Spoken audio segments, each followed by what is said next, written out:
Bəzən bir gün, 2 gün orada texnikalar da gəlir, orada keçidi bərpa edə bilmir. Elə bir vəziyyətdə bəzən bir ağır xəstə olur, çətinlik çəkirik. Bizim alternativ yolumuz yoxdur, yeganə yoldur. O çay daşanda rayonla əlaqəmiz, digər qonşu kəndlərlə əlaqələrimiz təmiz kəsilir. Xüsusən də yenə deyirəm, qorxulusu, dəhşətlisi evdə bir təsadüfən bir ağır xəstənin olmasıdır.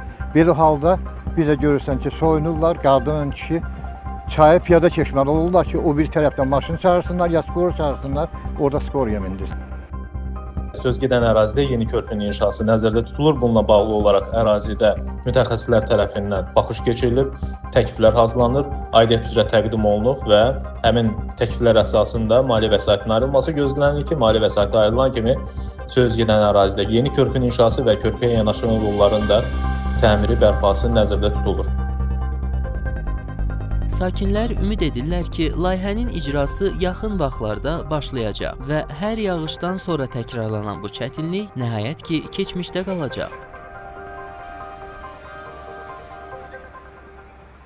Hörmətli möhtərəm cənab prezident, Azərbaycan Avtomobil Yolları Dövlət Agentliyinin yeni rəhbəri hörmətli Vüsal müəllim və Şəki şəhər İcra Hakimiyyəti aparatının rəhbəri cənab İlxan Usubov. Bu video müraciəti mən dəfələrlə sizə ünvanlamaq qərarına gəlmişəm. Lakin yenə də istəməmişəm ki,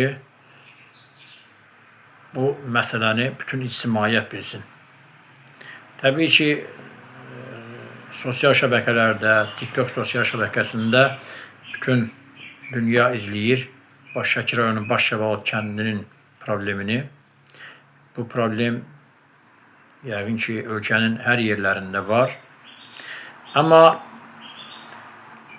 qeyd edəcəyim problem, Şəki rayonunun Başşəvalıd kəndinin yaşadığı bu problem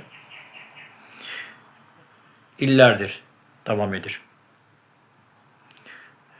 Əsas belə sualım budur ki, Başşəvalıd kəndinin harayına nə üçün hay verilmir?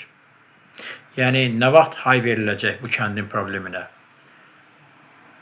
Sosial şəbəkələrdə, televiziya kanalları gedirlər, kənd sakinləri, ziyalılar müraciət edirlər.